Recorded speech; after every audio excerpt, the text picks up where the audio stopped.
It's Monday, December 22nd, 2025, and I am recording quite a bit early for the New Year's episode. My name is Phil, and you're listening to The Lip.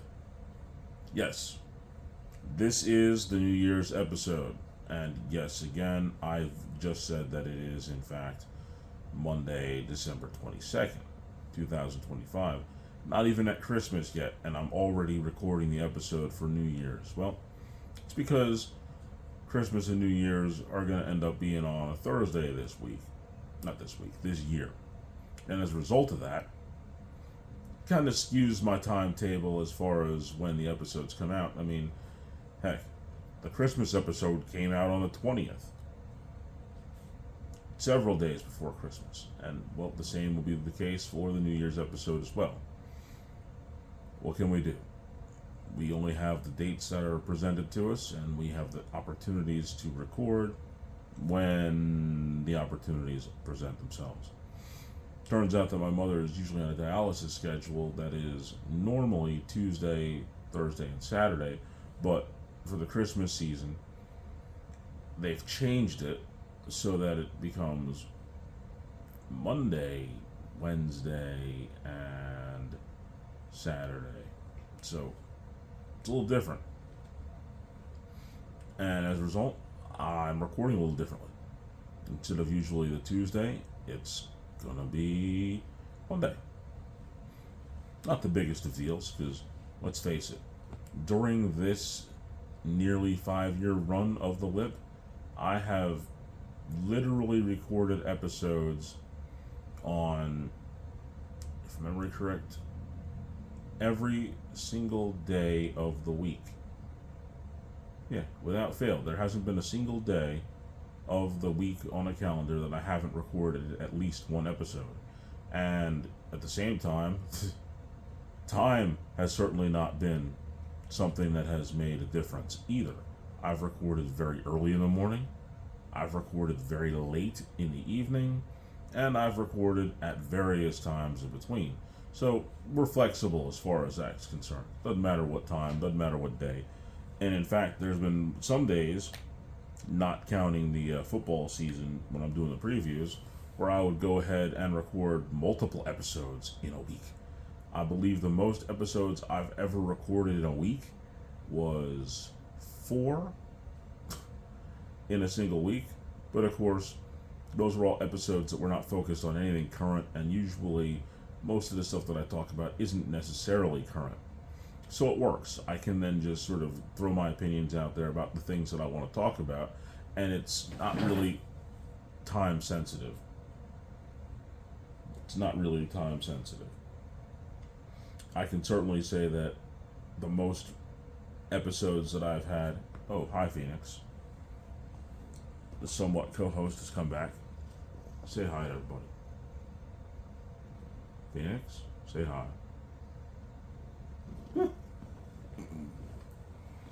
Love that guy. But where was I at? As far as recording schedules, yeah, I was talking about that a little bit. I think I may have lost that trade of thought a little bit. I kind of did. Well, let's face it. At the end of the day, I've recorded it multiple different times, multiple different days. I remember what it was. The most episodes that I recorded in a row so that it didn't have to record for a while. I've had times when when I was ahead of schedule by as many as 3 or 4 weeks, and I maintained it. So I would use that time to write other shows. But the most I believe I've done, which was so timed perfectly, when I ended up getting sick and had COVID for that 3-week period of time, I actually recorded 5 episodes prior to, so that I was able to just rest, which was really important. When I had the surgery on my bicep, I had actually was ahead by like 2 or 3 episodes, maybe as many as 4, so I could rest a little bit.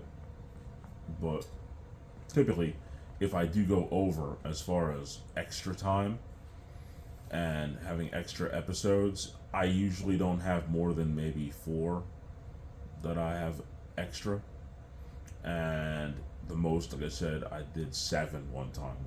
7 extra episodes. And it worked out real nice. It kind of essentially had almost a month, I had almost 2 months off. It was kind of took the summer off from recording because I had recorded so many. And I utilized that time to, of course, think of other stuff and write other shows, which is what I do. If I'm not recording because I have stacked up shows, I take that time to consider other shows to write, and that's what I do during that time. It's always useful. I don't just sit back and not do anything as far as it goes. I use that time to create other opportunities. But now it is time to, speaking of creating opportunities, it is time to fill in the blanks. What is the question that has a blank that needs to be filled in today? Well, the new year is coming up. The year is going to be 2026. I believe I set a picture out there somewhere on the net where I decided, and I know I made mention of it before, as far as what is going to be the color that I'm going to use for my to write the date on my paintings. It needs a little explanation if you're not quite sure what I'm talking about. Look behind me. Those paintings are all paintings that I've done. Now, in front of me that you can't see are another 6, 7, oh no, I can't believe I just said that. It's 7 paintings that are right behind me, in front of me. Yeah, Maggie would definitely go crazy if she heard me and I actually said that. I'm not going to repeat it, so if you didn't catch it, it's just, oh well. I'm not going to say it again. To the left of me, I have 12 paintings. This is what I've been really concentrating on a lot of in since 2023. But I've been, with my paintings, I have been using them almost like sports cards. When I started making them, I thought to myself, okay, these are all going to be one of ones. I'm not making any prints. What they are is what they are. And I want to make them each unique in their own way. So I created little cards in the back with the ideas that were going through my head when I made each one of these paintings. And I used a specific sequence of colors in order to label each painting. But one thing that was uniformed throughout each year of my paintings was the color that I used to write the date on each painting. Now, I didn't write the exact date as, say, day, month, year on each painting. No. What I did was I simply wrote the year that I painted it. And I used a specific color depending on the year. And for 2023, I used black. A black Sharpie for that. 2024, I used a sort of a palish green for 2024. 2025, this year, I used red. And I believe on the episode that I did just a little while ago, I was saying that I wasn't sure what color that I was going to use for 2023. And, well, the fill in the blank question is going to be answered in that regard. What color am I going to use? Now, I said that the color that I was going to use was going to be one of 3, but I hadn't made up my mind as far as what color it's going to be. It was either going to be a dark purple, blue, or orange. And so the fill in the blank is going to be which one of these 3 colors is going to be the color that I'm going to use to write the date of my paintings with for 2026. And the answer is going to be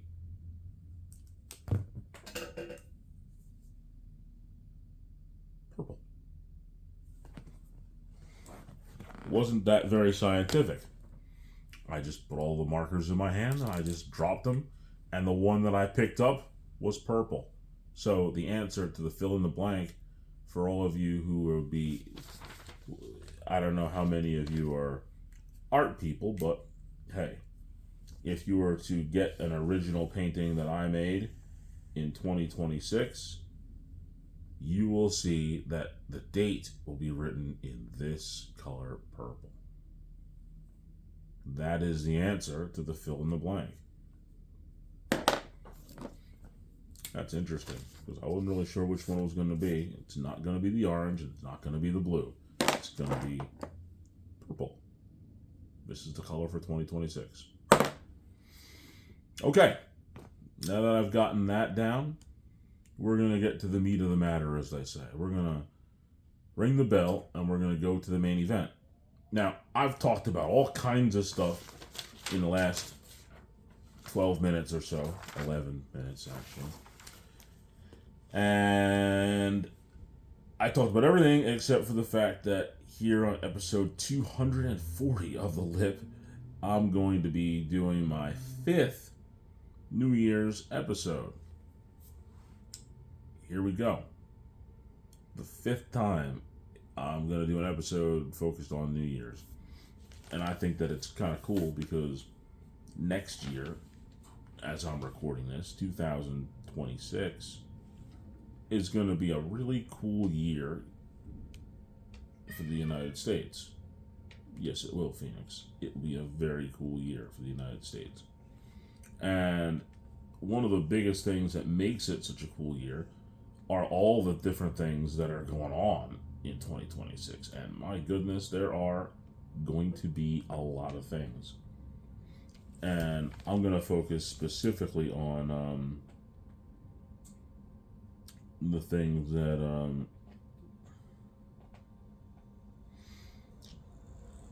are going to happen, which are going to be really, really, really, really cool. I think that the best things that are going to happen in 2026 are going to be as followed. But before we get to that, I just was looking at my notes here from the episode that I did on December 28th, 2024. Why is that important? Clearly because December 28th, 2024 would have been the New Year's episode from last year. And I'm going through it here. And I'm looking at some of the stuff that I wanted to do for last year going into this year that just came up, and I'm thinking about it, and I think I touched on a lot of these things. It's kind of cool. Never thought about that, so this is kind of impromptu, but I said to myself I was going to take a hard look at getting a LLC for the show, and I've done so. I figured out the name, I figured out all the other stuff. The only thing I didn't do was pull the trigger. I know what I've got to do to pull the trigger. So that was, I did what I wanted to do. I looked at it, and I figured out exactly kind of what I wanted to look like. It's just a matter of pulling the trigger. So that was a success from last year that I actually did what I wanted to do on that. I wanted to do a couple interviews. Now, memory serves me correct. I do believe that I was able to accomplish what I would like to say the biggest interview that I wanted to do. In fact, it was easily not just the biggest interview that I wanted to do, it was my most viewed show, in fact. That interview was easily my most viewed show with the artist Yolanda Houston. That was clearly my biggest show. To date, it was my biggest show. It really, really was. Couldn't have asked for bigger or better than that one. It really was a good show. It came off very well, and I can't possibly have hoped for a better show than that one. It was as good as it got. It really was. Don't get me wrong, I certainly had a few other good shows that year. I did. I'm going to say a couple that were alright. But as I'm looking through the notes, I can certainly see that that one was a particularly strong show. It really, really was. I couldn't have anticipated it being as good as I thought it was going to be. It really was. Like I said, it was my most viewed show. And my goodness, it went over very, very well. I'm sorry, I'm going through a bunch of different notes here at the same time, trying to double check to make sure that it was just that good. Here we go. There's the notes from that show. And I'm just loving every second of it. I'm looking at it. I have it here. Yep. It's a really good show. The notes for it came out. Couldn't have asked for a better show than that one. It was really spectacular. Ultimately, what I certainly want to say is I had that one, and I want to do at least two more. So we're going to kind of go there. I wanted to work on going to some events to sell some of my paintings. Now, I did Yolanda Show. It was the first one that I ever did, and I learned quite a bit about how those shows work, how it seems, how it feels, my ability to be comfortable in that surrounding was pretty good. I've certainly taken my opportunities to look and see other different shows and sort of felt out how those shows were kind of moving on. And with that experience, I didn't actually go into any other shows. I did look into some flea markets that I wanted to try to sell some stuff in, but I never pulled the trigger on anything other than the one show. Having said that, I took plenty of time to dissect and go over how I was feeling while in the process of doing that show and how I reacted to the things that were going on in the show. And I think that the experience was tremendous and I want to do it again. But of course, I think that I was a little bit too picky as far as wanting to decide what show to do next. And I think that in the long run, trying to sort of, as they say, go through the different shows that were out there, and man, in Philadelphia, I've discovered that just in Philadelphia alone, there are lots of shows for people who want to sell their art. There are lots of them. There really are.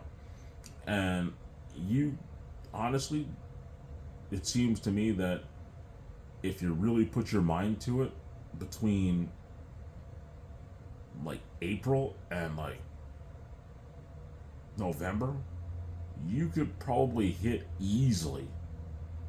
If you wanted to, it seems safe that you could probably hit almost once a week on one of these shows if you really wanted to. Now I don't know if maybe it was just me sort of trying to pick and choose the ones that would be more comfortable, and maybe that could be the problem. Stepping outside of the comfort zone a little bit and going to a show that maybe I looked at and said, I don't really know if I want to do that. Maybe that might be the difference of what I might try to do in 2026. I might just look at some of these shows and say, you know what? I think I'll just go to that one anyway. I might try that as an approach. I might get myself those events, and I might actually accomplish some of the goals that I want for next year because of that. But the big one that I definitely did last year, well, this year in 2025, I was able to get my 1000th cereal box. And of course, it was a Krusty the Clown cereal box. And I did it on a day that worked out so well that I'll actually never forget the date. It was actually March 4th, Marching Band Day. I officially wrote in my 1000th cereal box. So I got 1,000. Took me 32 years, 32 years to get to 1,000. Speaking of picking and choosing exactly which ones I wanted and when I wanted to get them, I mean, over those 33 years, it's safe to say that I could have bought a lot of different boxes, and I could have repeated on some of the holiday boxes that were similar. If I thought they were similar, I left them alone, and I kept the one that I had. Last year, I started really digging through and finding some older boxes that I had missed online, and I got enough to make me say, hey, I know what boxes that I want to seek out and find. And there's still a few that I'm still looking at that I want to get my hands on that are out there. So you just got to be patient. I can find them. If as long as I'm patient, I'll get them. And I got myself to 1,000 cereal boxes. Could I have done it a lot sooner?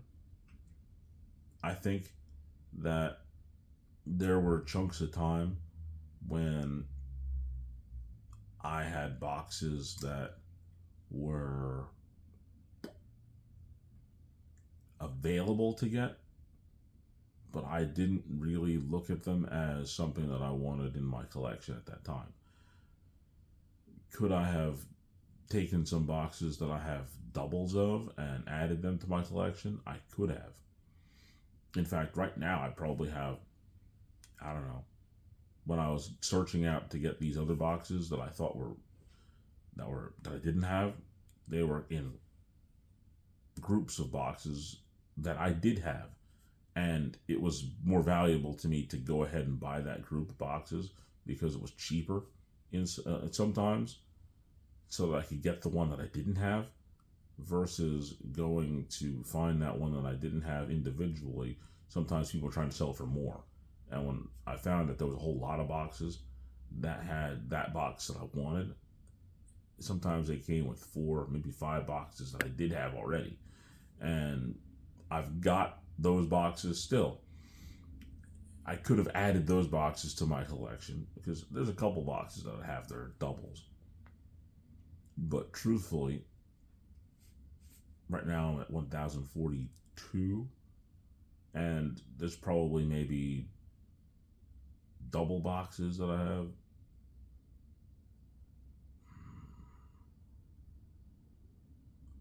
I'd say it's less than 20, easily less than 20, that are the same box that I recorded twice. Less than 20. So, clean, without a doubt, 120 logged in boxes, or rather 1,020 logged in boxes that are absolutely different. Definitely. Could I add those other boxes that I have that I didn't add to my list? I could. And it would increase the number of overall boxes, but just something that I'm not really interested in doing yet. Still not sure I want to log them in. But I might, just because I do own them and they are part of the collection and they are good boxes to have. So that's something that I might just reconsider coming up on this year. It's something very possible. Where are we going to go from here? We're going to go to the cool things. that are happening in 2026. And 2026 is going to be a very awesome year because, well, here in the United States, it will be the 250th birthday of the country in 2026. That's pretty cool to be around in this time to see the 250th anniversary of the country. That's a big deal. That's a really big deal. And among things that are happening on the 250th anniversary of our country, getting all tongue-tied, is a sporting event that I'm not overly excited about. Granted, it's a big deal worldwide. It's huge. It's the World Cup of soccer. Now,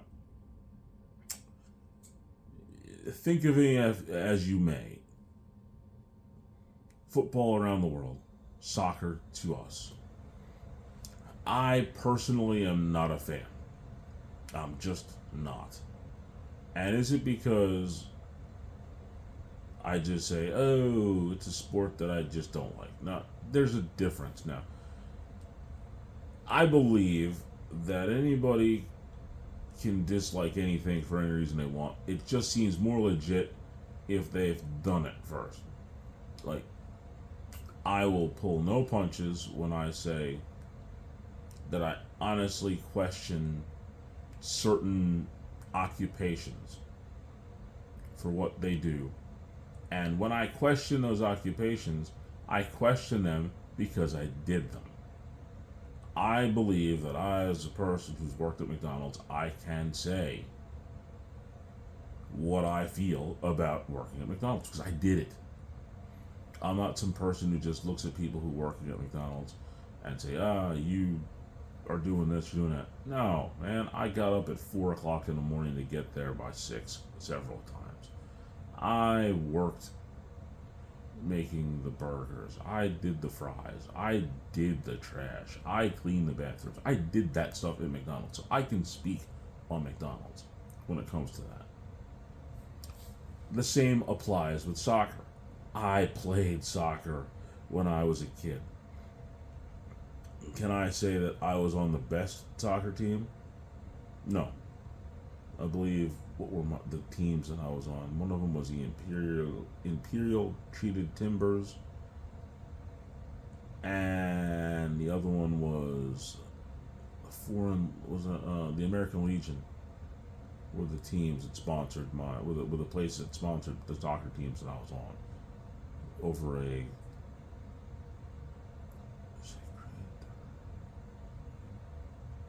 think it's 3 years that I played. And I was a defenseman way back. Now, I've not been a fan. I played the game, and like I said, I was a very good dribbler. At my age, in my time, I actually competed in soccer dribble tournaments. And I won them. I was a very good dribbler. I could dribble in and out of cones like nobody's business. I could do it quickly, I could do it accurately, and I was very, very good at it. Like I said, I won 2 tournaments in soccer dribble. I was good at it. But at the end of the day, it was not a sport that I cared for. Now, the world will be coming to Philadelphia for a couple of those games in the World Cup because the United States hosts this thing. Now, the real thing that makes 2026 and the World Cup come together very interestingly in 2026, it could be a very unique scenario could happen. And that scenario is a cool thing. If the United States World Cup team plays their card right, there is a chance that they could play in Philadelphia on the 4th of July in the World Cup. There's a path that leads them to that game. Now, that would be pretty cool. The American team in soccer playing in Philadelphia on the 4th of July. I might actually tune into that because that just alone the idea that the Americans will be playing on the 4th of July. Now, the only thing that would make that one step better is if somehow they would play it against the English. That would be the only thing that would make it a little bit more interesting. And if that happens, I might even try to scrounge up a ticket, even though it's going to be almost as much money as WrestleMania was. That would be that interesting. If we were to play the British in the World Cup on the 4th of July, that would be like, that's next level. That is next level. And I'll have to give that some consideration when you think about it, right? Another thing which is going to be really interesting that's going to happen is, well, we're going to stick to the sports thing here. The former Wells Fargo Center is going to officially have its name changed. I believe the Xfinity Center is going to have, the Xfinity Center is going to be hosting second round games for the NCAA basketball tournament, the Big Dance. So Philadelphia is going to host some second round tournament games in the NCAA. Now, is that as big a deal overall as the World Cup? No. Is it a big deal? Very much so. That's going to be a pretty cool thing to have checked out. Another good thing that's going to happen, it's going to really be kind of cool, as far as sports entertainment is concerned. Wait, we'll back off of that for a minute. We'll get to the sports entertainment in a second, because how could I possibly talk about soccer and not talk about football, American football? Next year, in 2026, the NFL will be hosting Super Bowl 60. That's a big deal number, 60. And where will that Super Bowl be hosted? Well, it'll be hosted in Santa Clara, California, where the 49ers play, in Levi Stadium.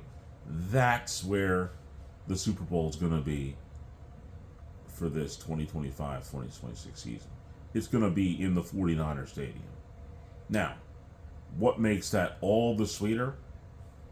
I'm going to get to my picks later, but it turns out the 49ers, who were only 6-11 last year, which was just awful, are right now, right this minute, they have clinched the playoffs as of yesterday, which would have been December 21st, 2025, and they didn't have to play. They've already won multiple games. They've won 10 plus, and now they're playing on, well, today, December 22nd, 2025. They play the Colts at Indianapolis. So they don't need to win, but if they do win, they could be on a path to have getting themselves in position to be the 1 seed if they beat the Colts, if they beat the Bears at the end of the week, and if they beat the Seattle Seahawks in Santa Clara. They will be on a path to have the number 1 seed in the NFC, which means they get a bye week, and every game they play in the playoffs, as long as they're in it, will be in San Francisco. Now, normally, the playoffs usually don't have a team that is good enough to actually get to the Super Bowl when it's usually their home that is going to be hosting the Super Bowl. But it's very possible that the 49ers could A, win the 1 seed, B, advance all the way to the Super Bowl, and never have to leave the state for anything. Because every single game, if they were to be home field advantage, they would be off the first week, and then the divisional playoff round would be in San Francisco. The NFC Championship game would be in San Francisco, and guess what? If they play their cards right, they will be in the Super Bowl, which is in San Francisco. They could easily, from week 18, play 4 more home games to win the Super Bowl. And this was an injury-riddled team. So this really excites me, the fact that the Super Bowl is in the 49ers Stadium. That's just so great in 2026 because they could end up winning the Super Bowl at home with a 1 seed. It just, I'm excited about that. That to me, I'm sorry, World Cup, that's what I'm looking forward to. Whew. Got off track a little bit thinking about how awesome that would be. Or I should say, how awesome that will be. Now, some of the other things that are going to happen, back to sports entertainment.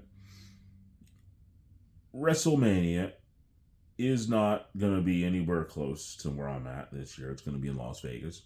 But the fact that it's in Las Vegas next year makes it a very interesting WrestleMania. Now,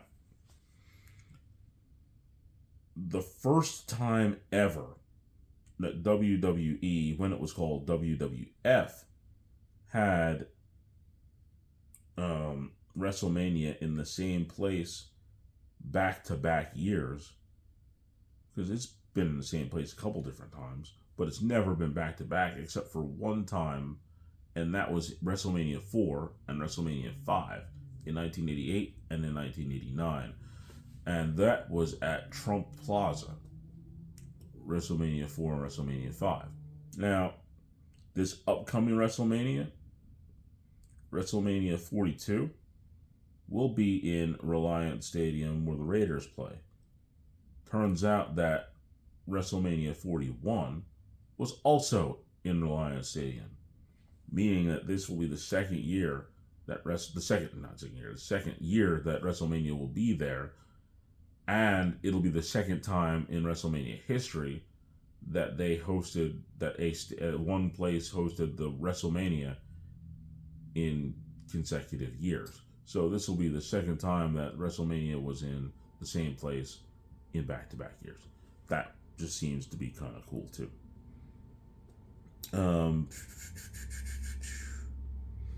Now, as far as more entertainment, there's a couple of movies that I'm extremely looking forward to.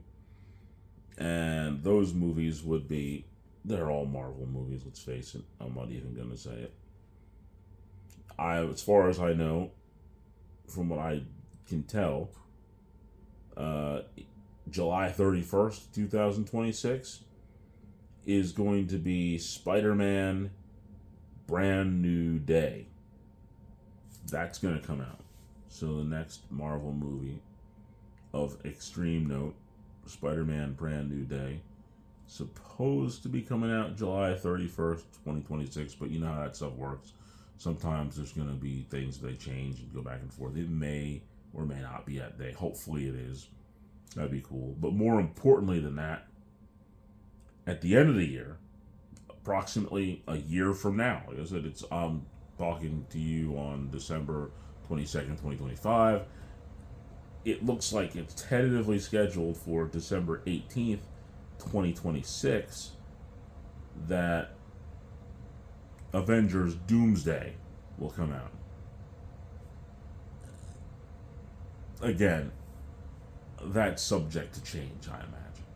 But it's very possible that it could be about a year from now, we'll get to see Doctor Doom do Doctor Doom stuff on the big screen in a real way. I'm really excited about that. Whew. Now, I'm also going to talk to you about this show because 2026 is a big milestone year for this show. It's one of those dates that makes you go, whoa, that's pretty cool. We'll start with some minor stuff, things that I find are pretty cool, just neat numbers.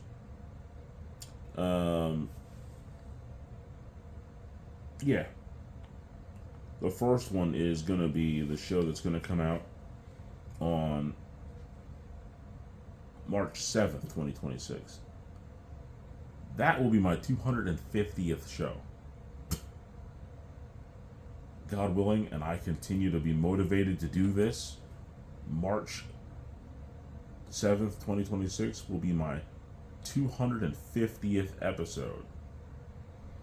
And I think that might just be the title, and I'm not really sure what it's going to look like. Just letting you know. We're talking about that crystal ball. I don't know what's in it yet, but March 7th, 2026 will be the 250th show as long as we continue to do so. Which means that, to me, a more important date, even than 250, will be on April 25th, 2026.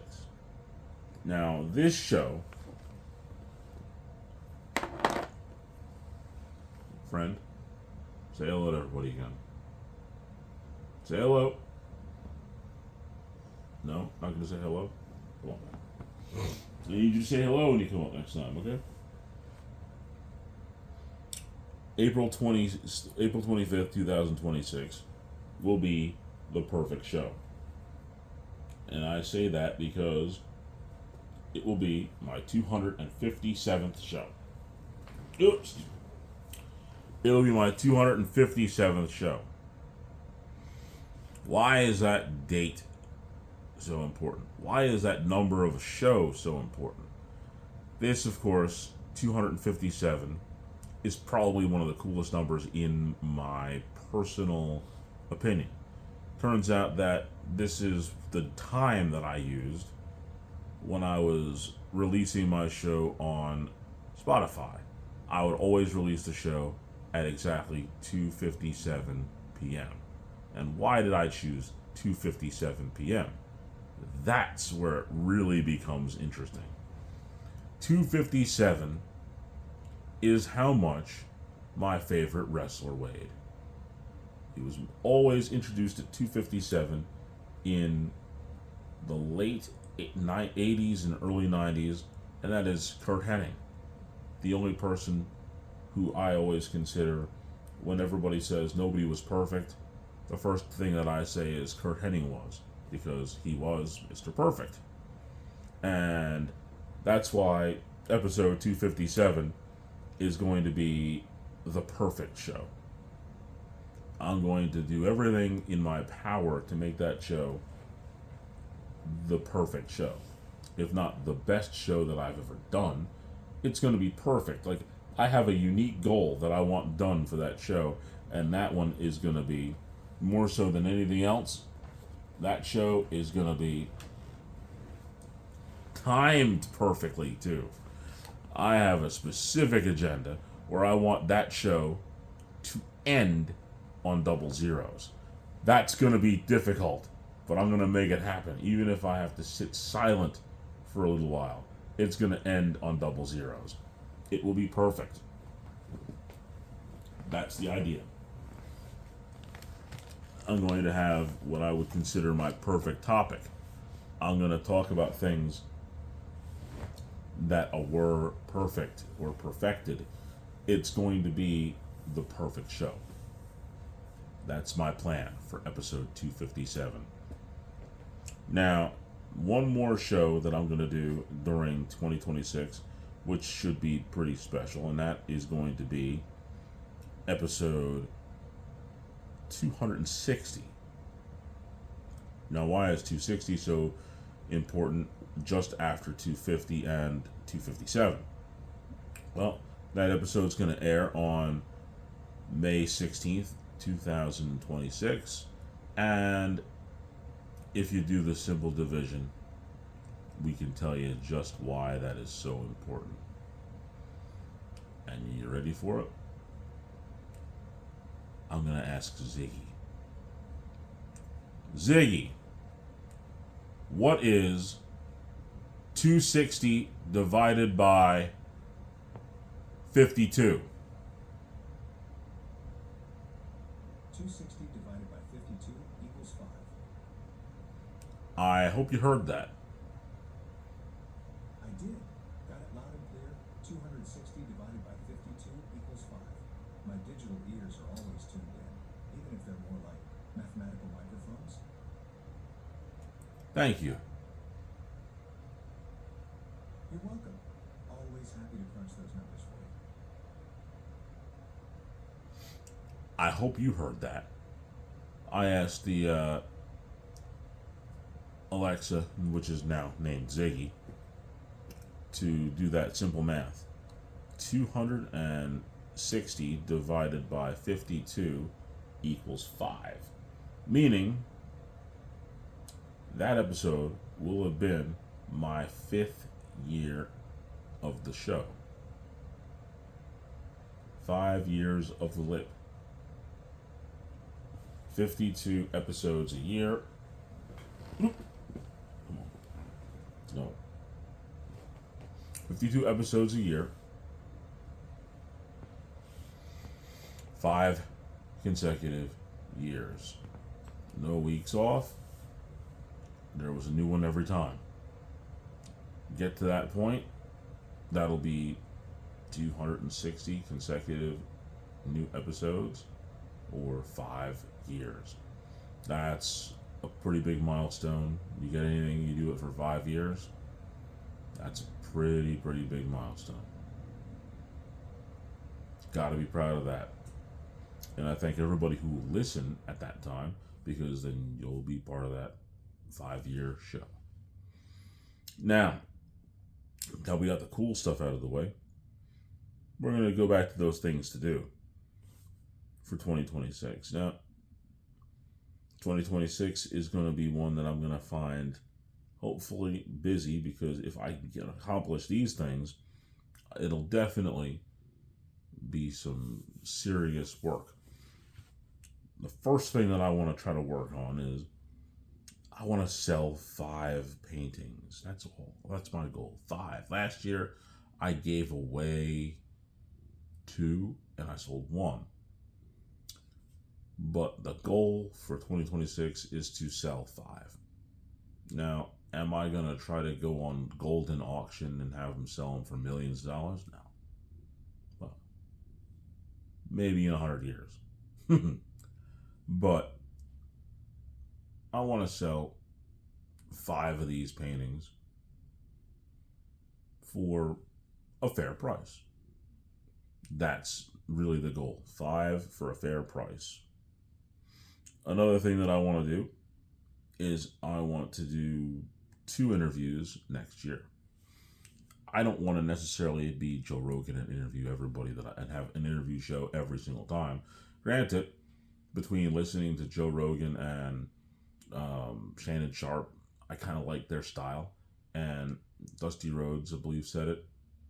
You want to steal your good stuff from good people. Find good places to steal good stuff from. And I think that after last year studying Joe Rogan, how he does his interviews, and having listened to Shannon Sharp for a couple of years now, I kind of believe that I found a pacing and a way that I like to interview.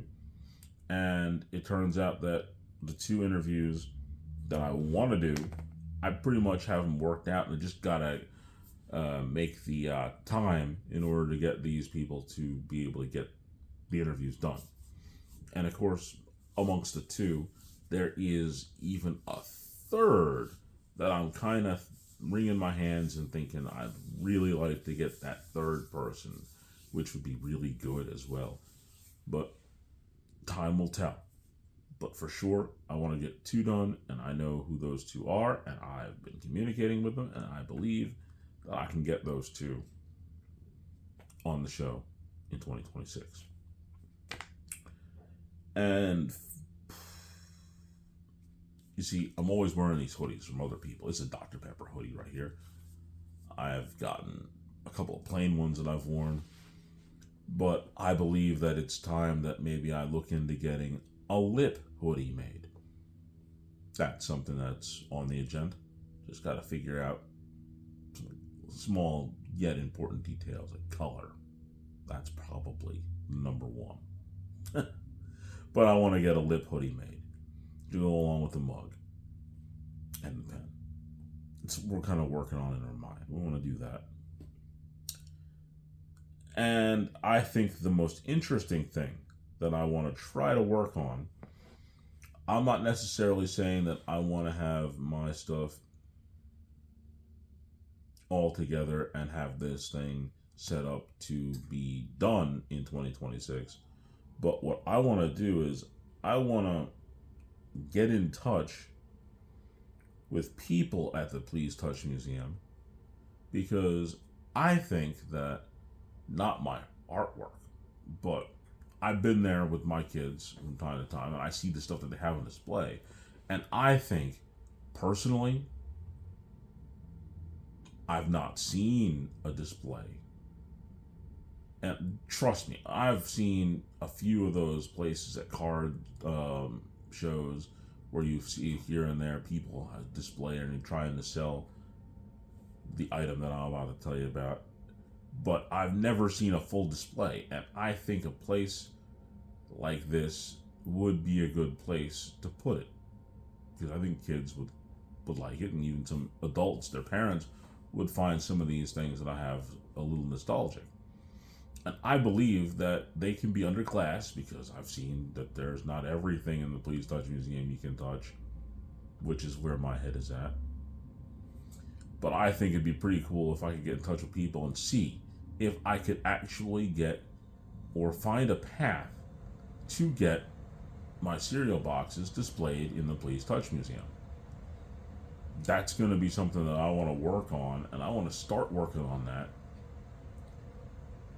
as early as I can in January, to sort of see if there's a pathway to get to putting a display of, I don't know, maybe 100, 150, 200 of my boxes in some of their displays, because I've seen their Pez dispenser display, I've seen their Transformers. Those things are encased. They're not getting out. Nobody's touching them. So if I could work on getting a spot at the Please Touch Museum where I could display, like I said,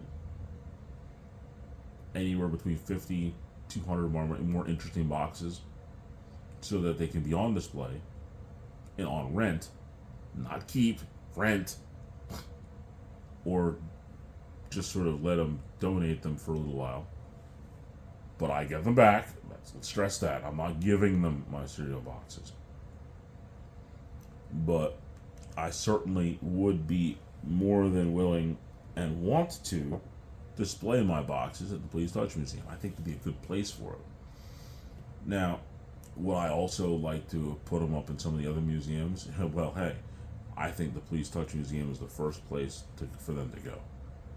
Now, if I could get them in the Please Touch Museum, then, as they say, the avenues would maybe open up for other places.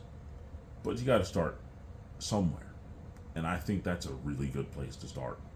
And that's where I want to start. Because having 1,042 cereal boxes that are logged into my collection is one thing. But I don't want it to be like an art thief, where somebody goes and steals super valuable paintings and then nobody ever sees them. To have collected that many cereal boxes and only know that there's only one person in this entire world who's seen my entire collection, just me. Nobody else has seen all of them. There have been people who've seen chunks of them here and there, but nobody has seen all of them.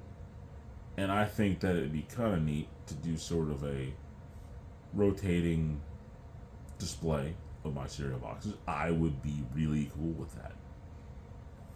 Go to the Please Touch Museum and have some sort of deal where it's like, hey, I want to display X amount of boxes for X amount of time and have it recurring, so that at a certain point you go to the Please Touch Museum, you see the cereal box collection, and you get, say, just throw a number out there, 50. And then that 50 stays for 2 months, and then it's another 50, and another 50. It goes like that. I would be open to that. And I would like to find out how and if that would be a possibility. And that would be probably the biggest thing that I would be able to do all next year if I got to at least, as they say, get the seat at the table in order to make that discussion happen. I think that'd be a lot of fun. Now, there is one last thing that I want to do in the main event, because I believe that that's where this goes. I do it every year, and I'm going to do it again this year. I'm going to do it right now. And that is my top 10 things that you don't. Oh, how can I put it? They're the top 10 worst things you can hear when getting a ride from someone on New Year's Eve. Now, my agenda and goal for New Year's Eve is to sit on this couch and not go anywhere. That's my plans. But for those of you who want to get out and go to a party and do whatever you want to do, these are the top 10 things that you do not want to hear when getting a ride from someone.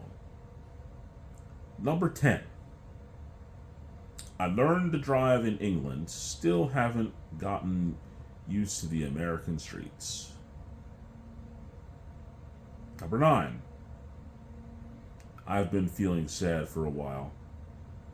You still live on the other side of that bridge, right? Number 8. I should have had that I shouldn't have had that cataract surgery this afternoon. Number 7. No biggie. My brakes have been making that noise for the last 3 months. Number 5. If we get pulled over, don't call me Joe. Call me Steve. Number 5. Whatever you do, don't look in the glove compartment. Number 4. Can you blow into this breathalyzer so I can get the car started? Number 3. I have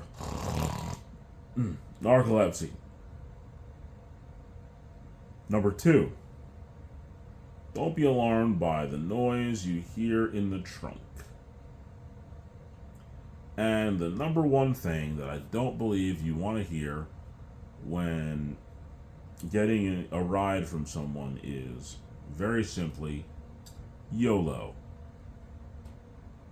Yeah, you don't want to hear that. And so, on that note, I'm going to ring the bell and close out the main event. Now, the spear of the week. What would that be? The last spear of the week for the end of the year.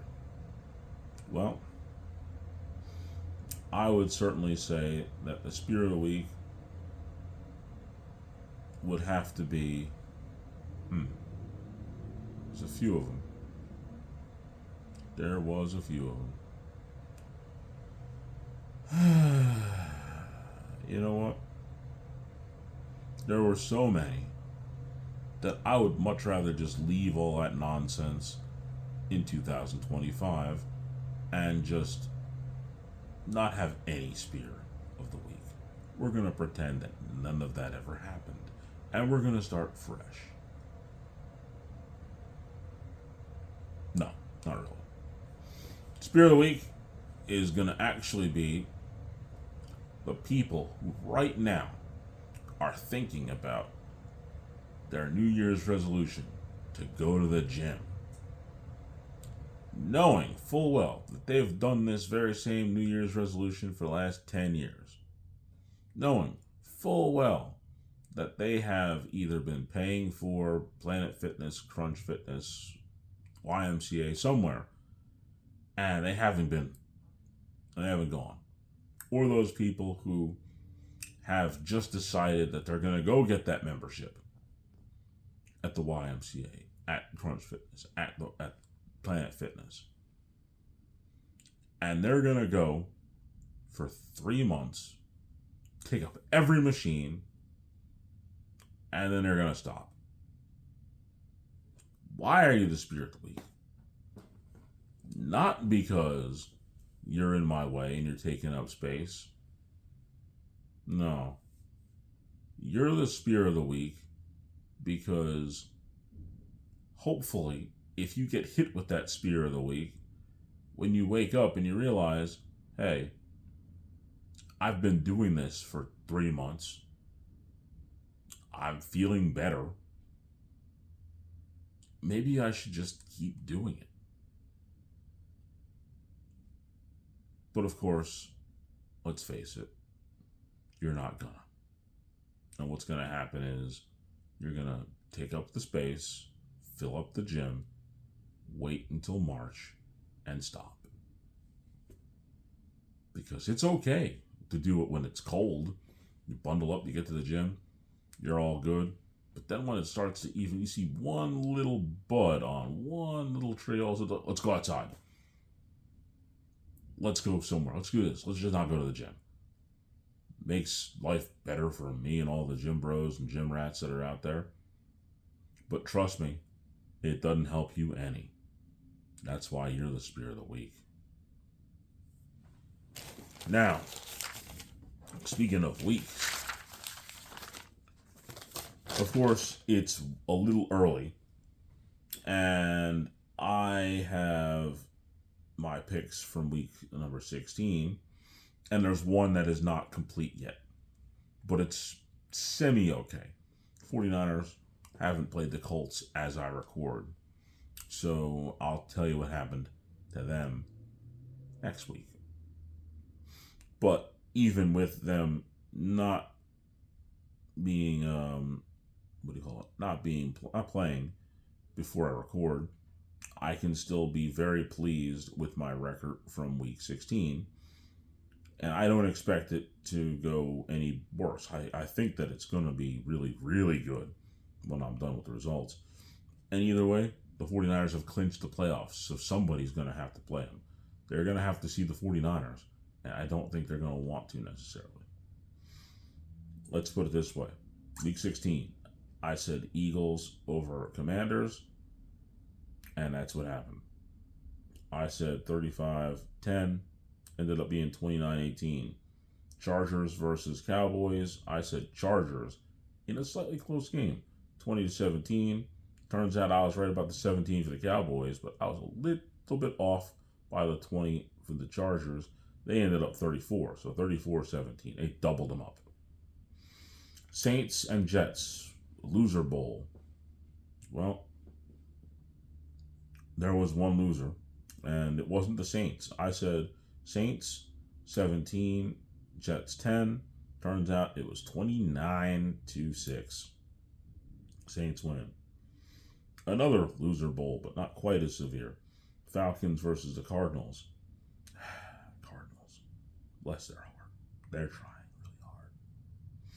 I said Falcons in this Bird Bowl 20-13. Falcons said, nah, we're going to double them up. Not quite. They said 26-19 Falcons. And like I said, I picked the 49ers 28-14 over the Colts, but we won't know what happened until the end of the week.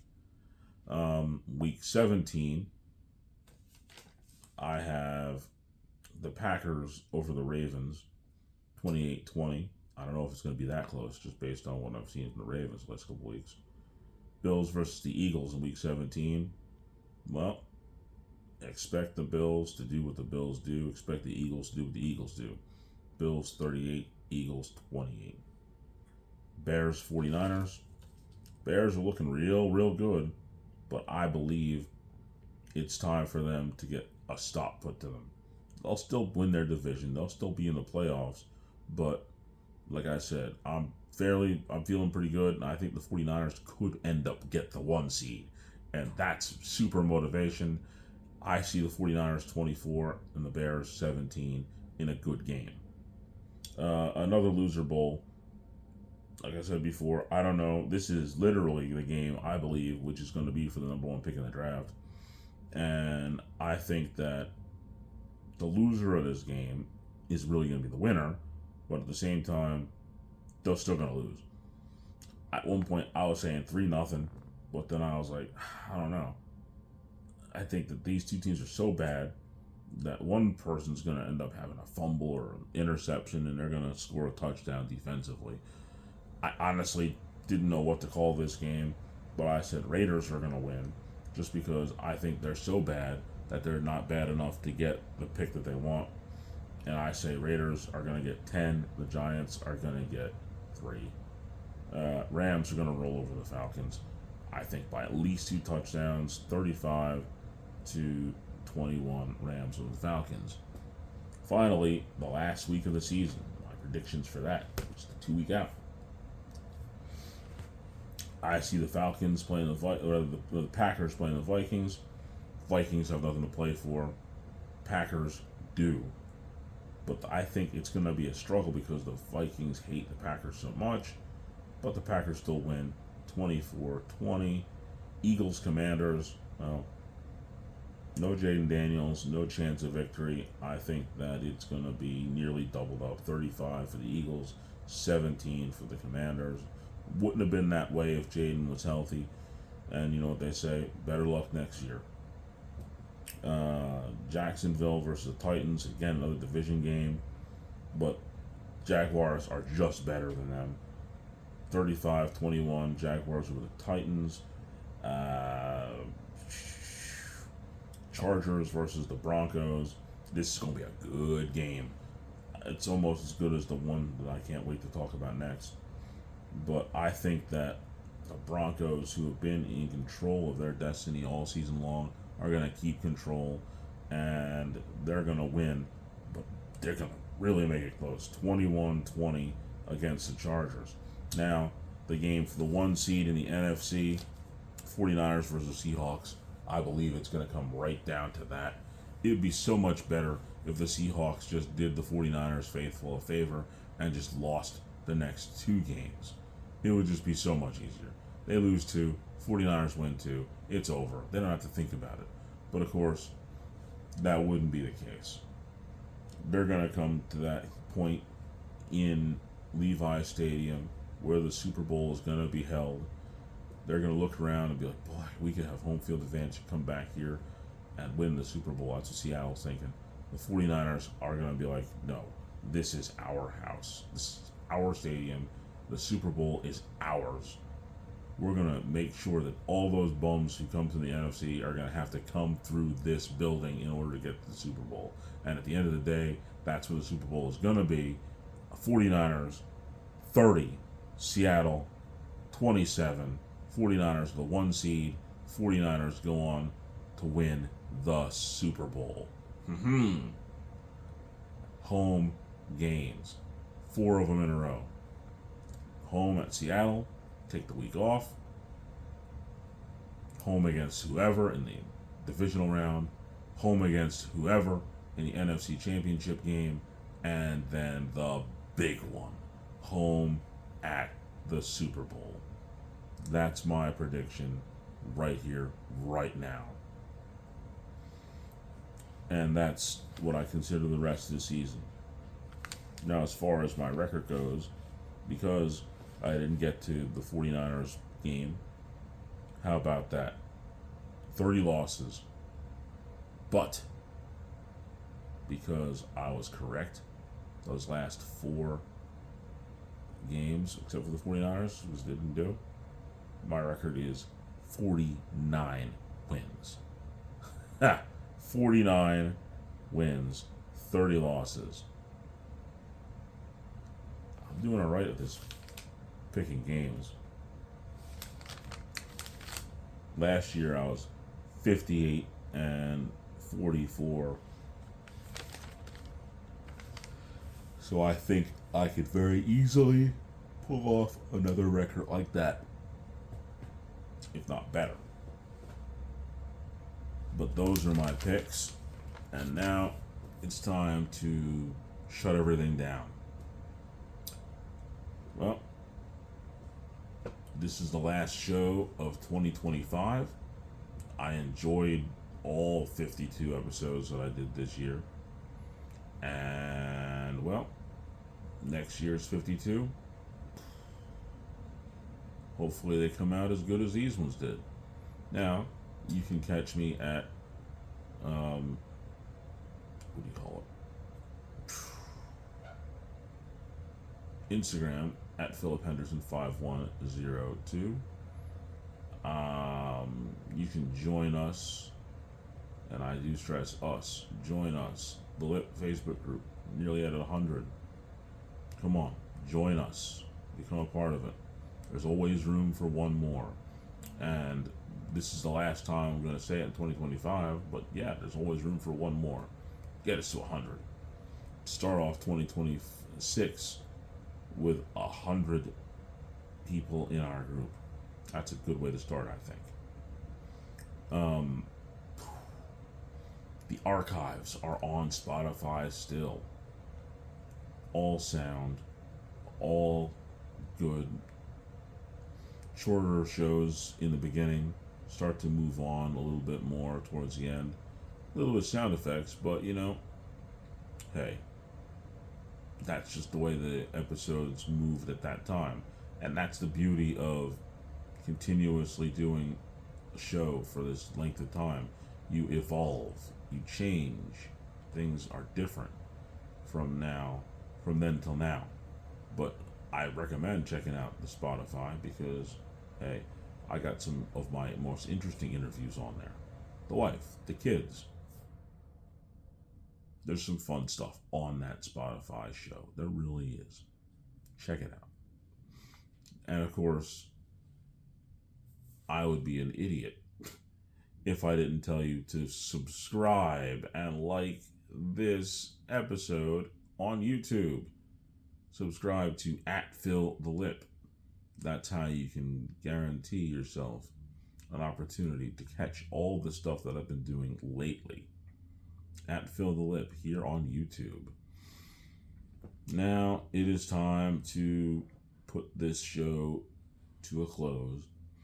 And for the 5th year here, and I don't know how many years I've been doing it on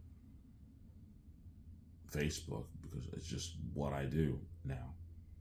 My grandmother's brother, my Uncle Bill, would say this every single year at church during the New Year's Eve service watch party at night. He would say it every on. And since he passed in 2001, I have sort of taken up the mantle and I've been saying it every year since. And that is the words of wisdom for this episode and every New Year's episode. You can't get any more wise words than this, especially from my specific thought process. All of you are friends of mine. Do not drink and drive on New Year's Eve because the life you save might be mine.